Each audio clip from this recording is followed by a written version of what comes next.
Good morning, नमस्कार। मैं अमित सिंह। सुबह के 7 बज चुके हैं। हेलो नव भारत में हम तमाम देश और दुनिया की बड़ी खबरें आपके लिए लेकर हाजिर हैं। लेकिन खबरों की शुरुआत से पहले आपको बता दें कि आज देहरादून में सजने वाला है टाइम्स नाउ नव भारत का उत्तराखंड नव निर्माण मंच, जहां अलग अलग दिग्गज करेंगे उत्तराखंड में विकास के रोड मैप पर बातचीत, मंथन और अपने विचार देंगे।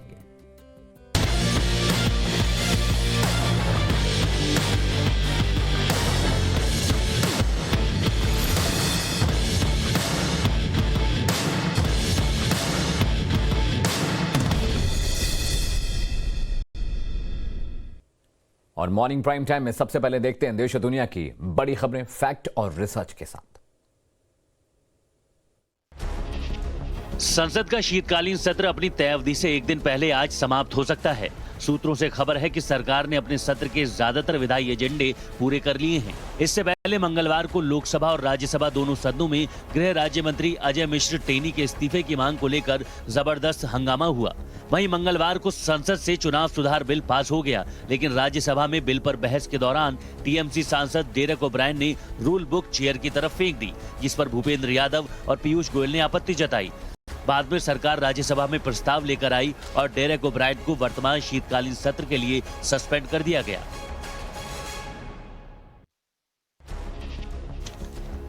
बीजेपी ने यूपी विधानसभा चुनाव में अपनी पूरी ताकत झोंक दी है।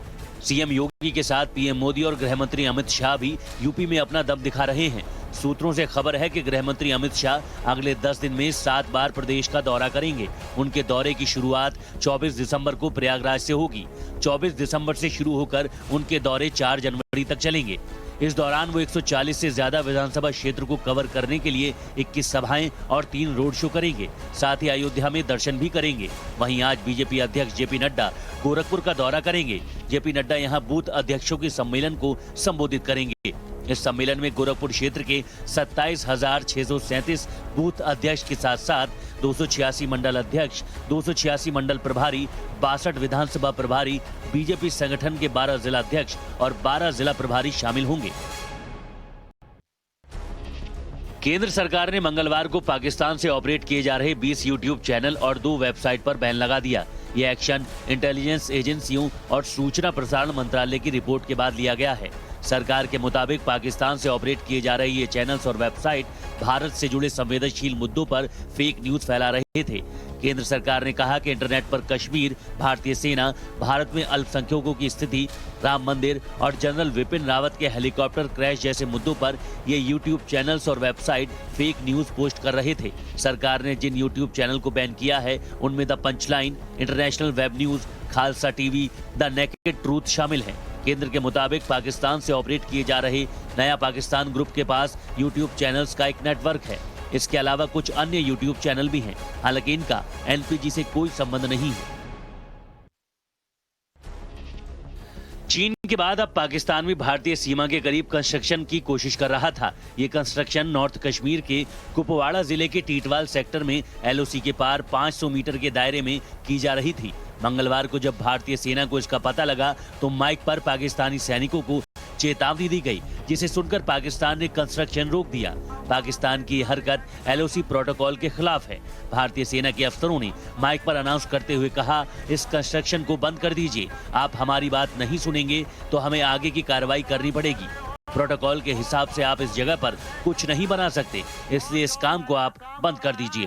वो 500 मीटर से काफी दूर है। देश में ओमाइक्रॉन का खतरा लगातार बढ़ता जा रहा है। देश में ओमाइक्रॉन संक्रमण के मामले 200 के पार पहुंच चुके हैं।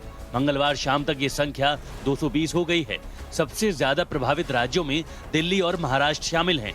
महाराष्ट्र में ओमाइक्रॉन के 11 नए केस मिले हैं। राज्य में अब तक इस वेरिएंट से संक्रमित कुल 65 मरीज हो चुके हैं। दिल्ली में इसके 54 केस हैं। खतरे की बात यह है कि देश में पहले 100 मामले 15 दिन में मिले थे, लेकिन 100 से 200 मामले होने में सिर्फ 5 दिन का वक्त लगा। जम्मू में भी ओमाइक्रॉन के 3 संक्रमित मिले हैं। इनके सैंपल 30 नवंबर को लिए गए थे। National centre for disease control ने उनके ओमाइक्रॉन संक्रमित होने की पुष्टि की है। तीनों लोग जहां रहते हैं उस पूरे मोहल्ले के लोगों की आरटी-पीसीआर जांच के आदेश दिए गए हैं। यूपी के चंदौली में जिला मुख्यालय पर पावर हाउस में भीषण आग लग गई। तेज धमाकों की आवाज के साथ अचानक कई ट्रांसफार्मर धू-धू कर जल उठे। आप तस्वीरों में देख सकते हैं कि धुएं का ऊंचा गुबार उठ रहा है और एक के बाद एक धमाकों की आवाज आ रही है। देखते ही देखते आग पूरे पावर हाउस में फैल गई। आग की लपटें इतनी ऊंची थी कि काफी दूर से दिखाई दे रही थी। बताया जाता है कि शॉर्ट सर्किट के चलते पावर हाउस में आग लगी, जिसकी चपेट में ट्रांसफार्मर आ गए। फिलहाल आग के चलते लाखों रुपए का नुकसान हुआ है। साथ ही पावर हाउस से होने वाली बिजली सप्लाई भी बाधित हुई है। राजस्थान के उदयपुर में एक दिल दहला देने वाला हादसा सामने आया है। यहां एक तेज रफ्तार कार ने कुछ सेकंड में सड़क पर खड़ी मां बेटी को कुचल दिया। ये पूरी घटना सीसीटीवी में कैद हो गई। तस्वीरें आपको विचलित कर सकती हैं। जानकारी के मुताबिक मां बेटी खरीदारी के लिए घर से निकली थी। इसी दौरान फलोदड़ा चौराहे पर पीछे से तेज रफ्तार से आ रही कार ने मां बेटी को चपेट में ले लिया। हादसे में दोनों गंभीर रूप से घायल हो गए। बाद में दोनों को एमबी अस्पताल पहुंचाया गया, जहां दोनों ने इलाज के दौरान दम तोड़ दिया। फिलहाल पुलिस ने शव का पोस्टमार्टम करा परिजनों को सौंप दिया है।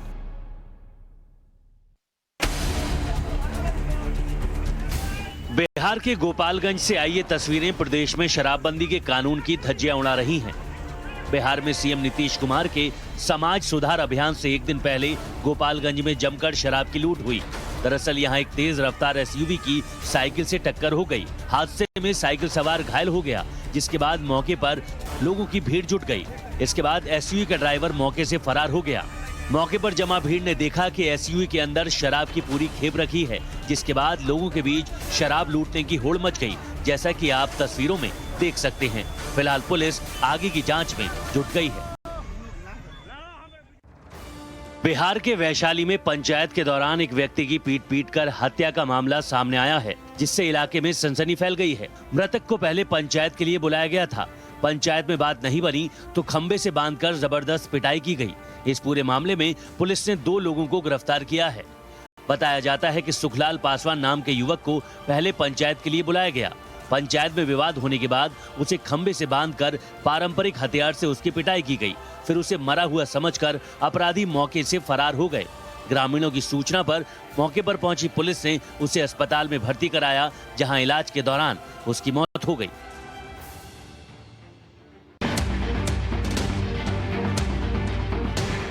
राजस्थान के प्रतिष्ठित एसएमएस मेडिकल कॉलेज में वरिष्ठ महिला प्रोफेसर से छेड़छाड़ का मामला सामने आया है। पीड़ित महिला प्रोफेसर ने विभाग के सीनियर प्रोफेसर और सहयोगी डॉक्टर पर छेड़छाड़ का आरोप लगाया है। साथ ही विभाग की एक महिला डॉक्टर पर छेड़छाड़ में सहयोग करने का आरोप भी लगाया है। जानकारी के मुताबिक पिछले 6 महीनों से छेड़छाड़ की घटना हो रही थी। इस बाबत पीड़ित ने 15 दिसंबर को महिला आयोग में शिकायत दर्ज करवाई थी। शिकायत के बाद आरोपियों ने छेड़खानी करनी और ज्यादा शुरू कर दी। तब जाकर एसएमएस थाने में पीड़िता ने केस दर्ज करवाया और पुलिस ने जांच शुरू की। देश और दुनिया की बड़ी खबरों के बाद रुख करते हैं इस वक्त की ब्रेकिंग न्यूज का। यूपी के सीएम योगी आदित्यनाथ लखनऊ में आजादी के अमृत महोत्सव के तहत होने वाले एक कार्यक्रम में शामिल होंगे। इसके साथ ही आज सीएम योगी सोनभद्र का दौरा करेंगे और यहां मेडिकल कॉलेज समेत 514 करोड़ रुपए की योजनाओं का शिलान्यास और लोकार्पण करेंगे। सीएम सोनभद्र में जन विश्वास यात्रा में भी शरीक होंगे, शामिल होंगे।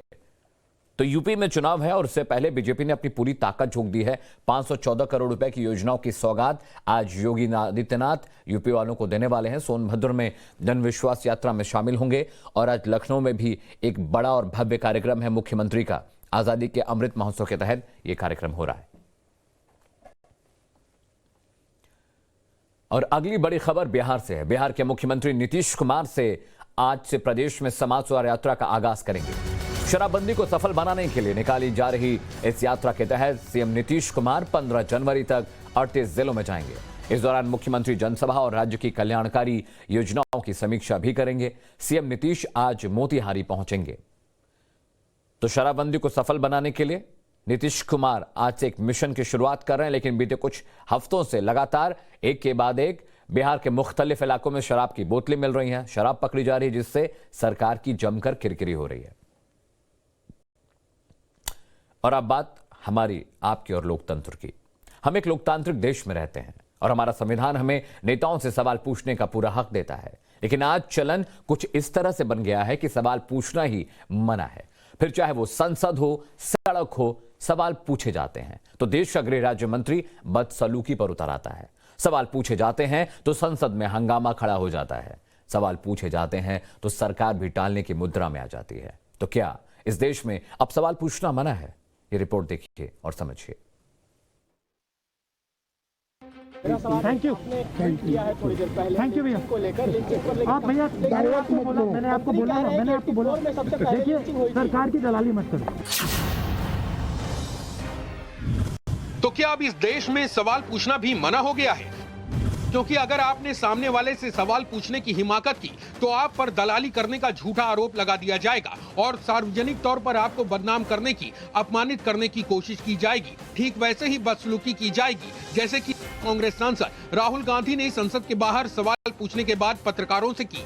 मैंने आपको बोला देखिए सरकार की दलाली मत करो।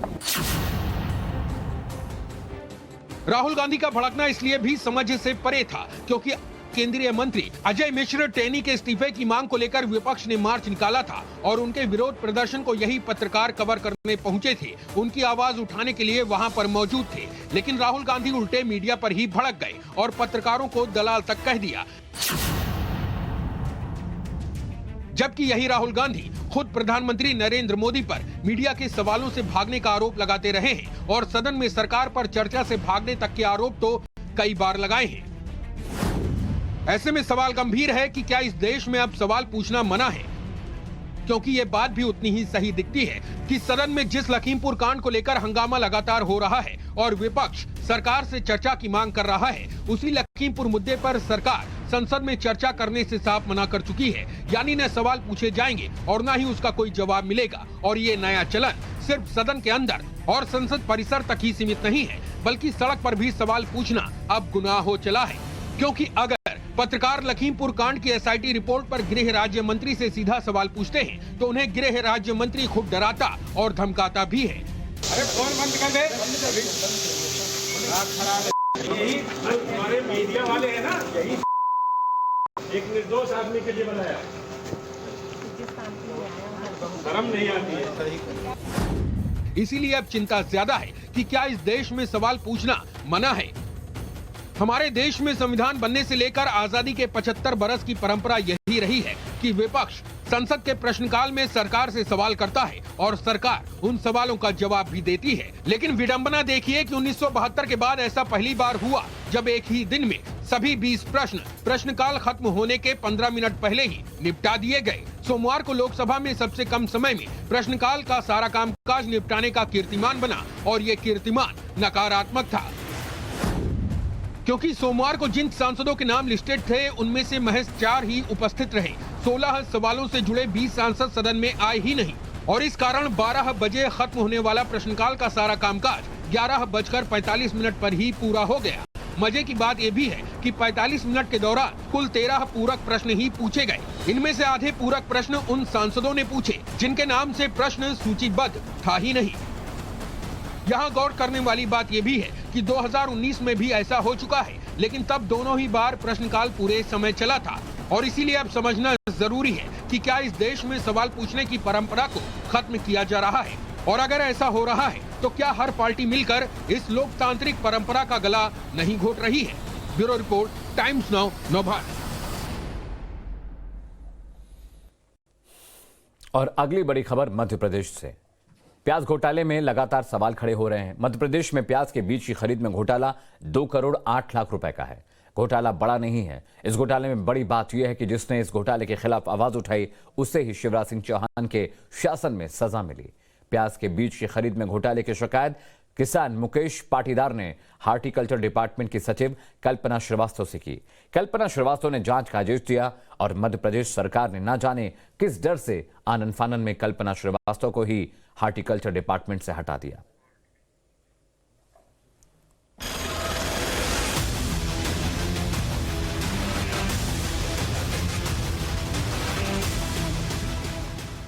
वाकई अजब है मध्य प्रदेश और गजब है प्याज घोटाले की कहानी।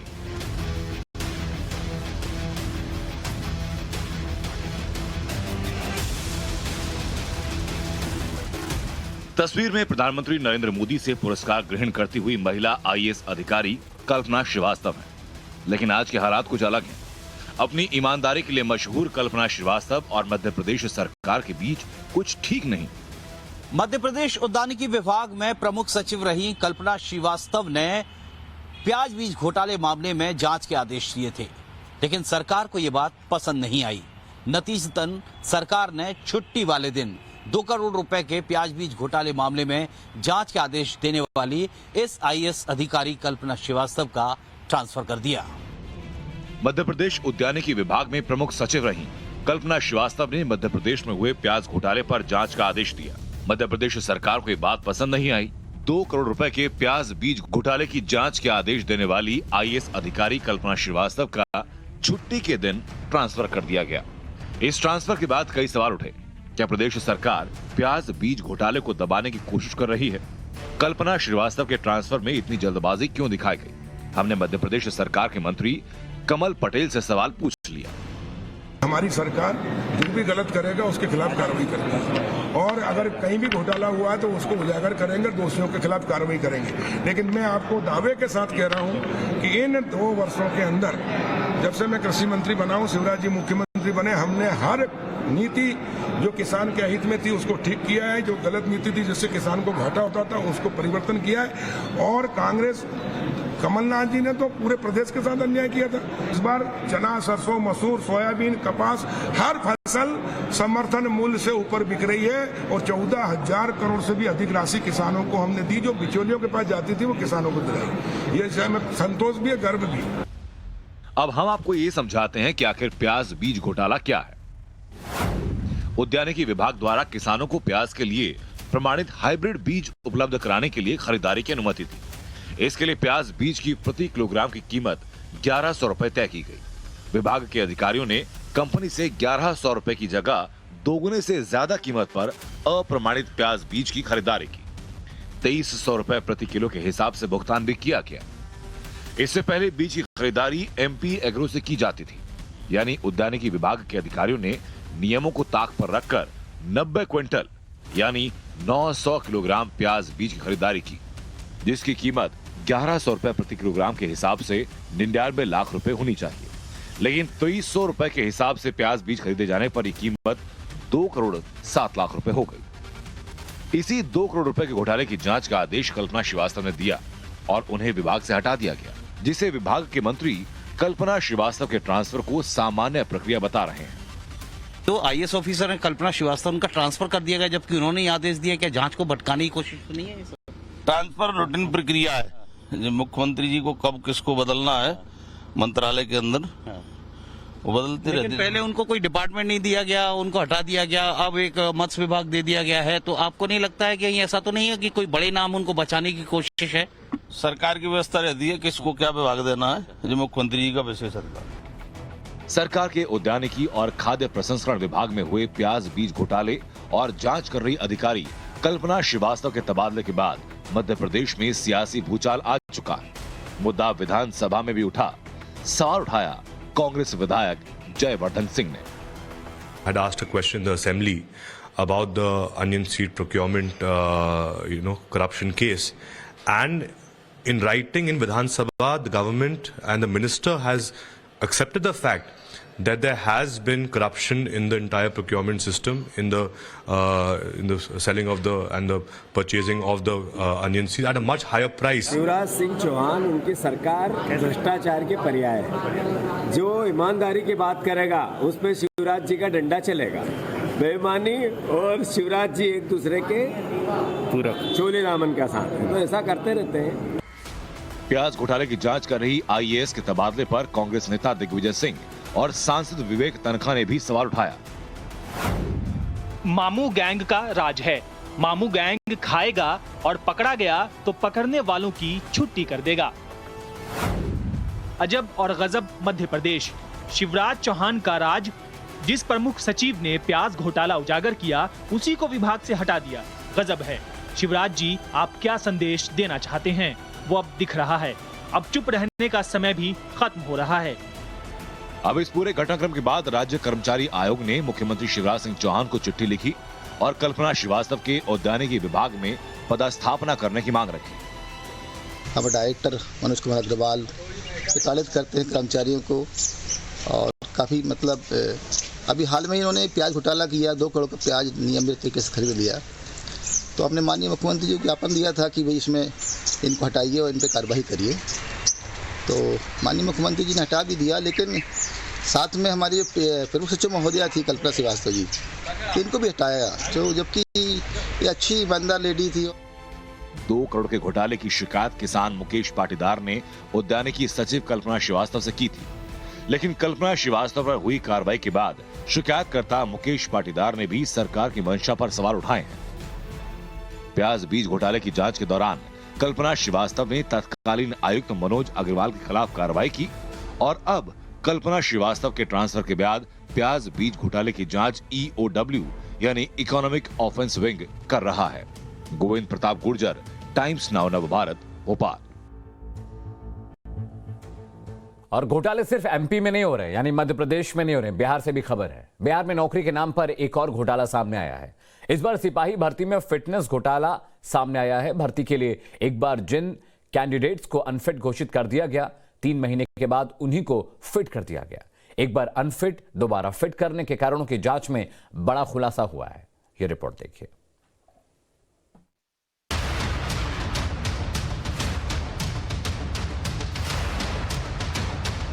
कहने को तो बिहार में सुशासन बाबू यानी नीतीश कुमार का राज है। कहने को तो नीतीश कुमार के बिहार में बहार है, लेकिन ये बहार है गुंडों की, बहार है घोटालों की। बिहार में शराबबंदी के बावजूद कैसे खुले में शराब बेची जा रही है, ये खुलासा तो टाइम्स नाउ नवभारत आपको पहले ही दिखा चुका है। आज आपको बिहार सरकार में हुआ एक और घोटाला दिखाते हैं। प्रदेश की सुरक्षा की जिम्मेदारी होती है पुलिस के हाथों में, लेकिन बिहार में तो सिपाही भर्ती के नाम पर बहुत बड़ा खेल हुआ है। एक बार जिन कैंडिडेट्स को अनफिट घोषित कर दिया गया, 3 महीने के बाद ही उन्हीं को फिट घोषित कर दिया गया। केंद्रीय चयन पार्षद ने 2019 में सिपाही भर्ती निकाली थी। बोर्ड की जांच में 42 कैंडिडेट्स को अलग अलग मेडिकल वजहों से अनफिट घोषित किया गया था। 42 अनफिट कैंडिडेट्स में से 35 ने बोर्ड के इस फैसले को चैलेंज किया।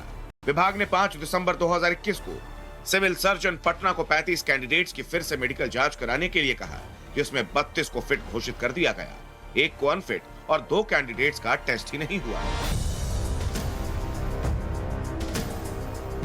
एक बार अनफिट और दोबारा फिट करने के कारणों की जांच में बड़ा खुलासा हुआ है।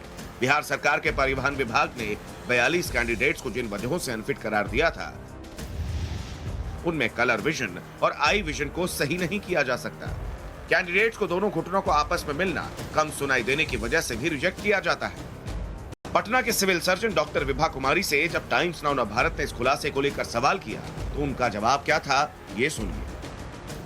किसी की जानबूझ के की गई गलती होगी या गड़बड़ी की गई होगी तो उन्हें उनके अगेंस्ट में कार्रवाई की जाएगी और ज़रूरत होगा तो उच्च अधिकारी को भी उसके बारे में लिखूंगी। मैंने अभी कहा है कि आप उसके बारे में सारा फाइल लेकर के सारे डॉक्टर्स को लेकर के आएंगे और उनके साथ मैं बात करूंगी। और मैंने कहा ना कि जिसके स्तर से गड़बड़ी हुई है उस पर जो भी कार्रवाई बनती होगी वो कार्रवाई की जाएगी। परिवहन विभाग में सिपाहियों की नियुक्ति में जिस तरह से मेडिकल फिटनेस का खेल सामने आया है, इसने कई बड़े सवाल खड़े कर दिए हैं। सवाल ये कि क्या इस तरह की भर्ती में ऐसे ही खेल होते हैं? ऐसे में जरूरी है कि इस पूरे मामले की उच्च स्तरीय जांच हो, ताकि इसमें जिसकी भी संलिप्तता है उस पर कठोर से कठोर कार्रवाई की जा सके। कैमरा पर्सन मुस्तफा के साथ साकेत कुमार, टाइम्स नाउ नवभारत, पटना। और वक्त एक छोटे से ब्रेक का, लेकिन ब्रेक के बाद भी खबरें लगातार जारी हैं। देखते रहिए टाइम्स नाउ नवभारत। नमस्कार।